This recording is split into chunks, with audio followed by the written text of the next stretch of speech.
তো স্নেহের 2026 সালের নতুন বছরে ক্লাস 9-এর ছাত্রছাত্রী বন্ধুরা, আশা করি তোমরা সবাই ভালো আছো।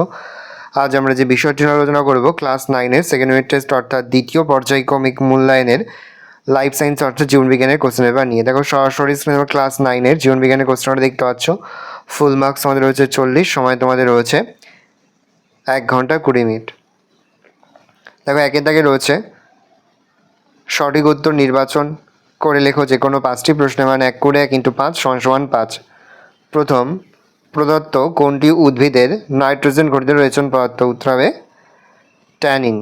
অস্থি সন্ধিকে সচল রাখতে সাহায্য করে সাইনোভিয়াল ফ্লুইড। মানবদের অপাচ্য কার্বোহাইড্রেট হলো সেলুলোজ। মানবদেহে ইউরিয়া কোথায় উৎপন্ন হয়? যকৃতে। অ্যালার্জি প্রতিরোধে অংশগ্রহণ করে ইওসিনোফিল। মহাধমনীয় বাম নিলয়ের সংযোগস্থলে থাকে অ্যাওর্টিক কপাটিকা।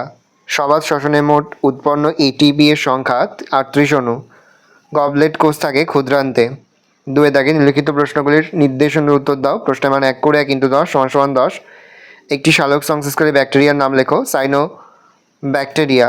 ক্ষুদ্রান্ত থেকে খরিত একটি শর্করা ভঙ্গক উৎসেচকের নাম লেখো। গ্লুকোজ। কেঁচো সংবহনতন্ত্র কী প্রকৃতির? বদ্ধ প্রকৃতির। অতিরিক্ত শ্বাসবায়ুযুক্ত প্রাণীর নাম ব্যাঙ। নেক্সট, একটি গাছের উদাহরণ দাও যার মূল সালোক সংশ্লেষ পটল। শূন্যস্থান পূরণ। ইউরিয়া উৎপন্ন হয় ড্যাশ চক্রের মাধ্যমে? অর্নিথিন।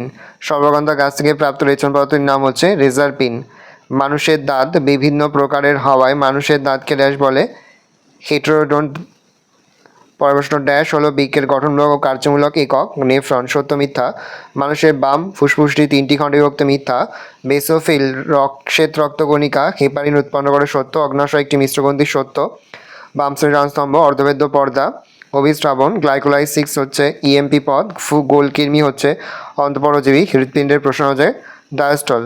তারপরে 3 দাগে রয়েছে সংক্ষিপ্ত উত্তর যে কোনো 5টি প্রশ্নের মান 2 করে 2 × 5 = 10। উদ্ভিদ দেহকে সুস্থ রাখতে বাষ্পোচ্ছ্বাসের 2টি ভূমিকা উল্লেখ করো।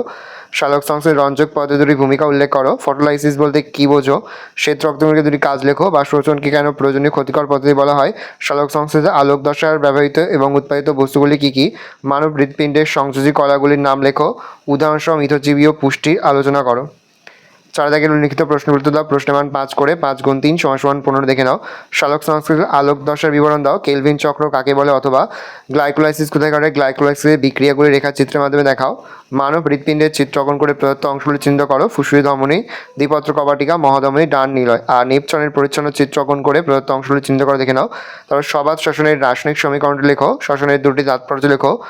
সঞ্চালনের ক্ষেত্রে ক্রস ম্যাচিংয়ের ভূমিকা উল্লেখ করো। ফ্লোয়েমের মধ্যে দিয়ে কীভাবে খাদ্য পরিবাহিত হয়? ভালো করে দেখে নাও। এই রয়েছে টোটাল তোমাদের সেকেন্ড ইউনিট টেস্ট অর্থাৎ দ্বিতীয় পর্যায়ক্রমিক মূল্যায়নের ক্লাস 9-এর লাইফ সায়েন্স অর্থাৎ জীবনবিজ্ঞানের প্রশ্নপত্র। ভালো করে প্রশ্নপত্র দেখে নাও। আশা করি ভিডিওটা ভালো লেগেছে। ভিডিওটা ভালো লাগলে ভিডিওকে লাইক করে দিন। আমার নতুন হওয়া তাহলে সাবস্ক্রাইব প্রেস করে পাশে বেল আইকন প্রেস করে নতুন কোনো ভিডিও আপলোড করি সবার ফার্স্ট তোমরা পেয়ে যাও। আর এই ভিডিওটি তোমার বন্ধু বান্ধবী আত্মীয়স্বজন সবার মধ্যে কিন্তু অনেক শেয়ার করে বছর ক্লাস 9-এ পড়ছে। ভালো করে দেখে নাও। আমরা কিন্তু ইতিমধ্যে ক্লাস 9-এর প্রতিটি বিষয়ে কিন্তু সিলেবাস, প্রশ্নকার এবং নমুনা প্রশ্নপত্র কিন্তু আপলোড করে দেন এখনও পর্যন্ত। সেই ভিডিওগুলো না দেখে থাকো, ভিডিওগুলো কিন্তু তাড়াতাড়ি দেখে নাও।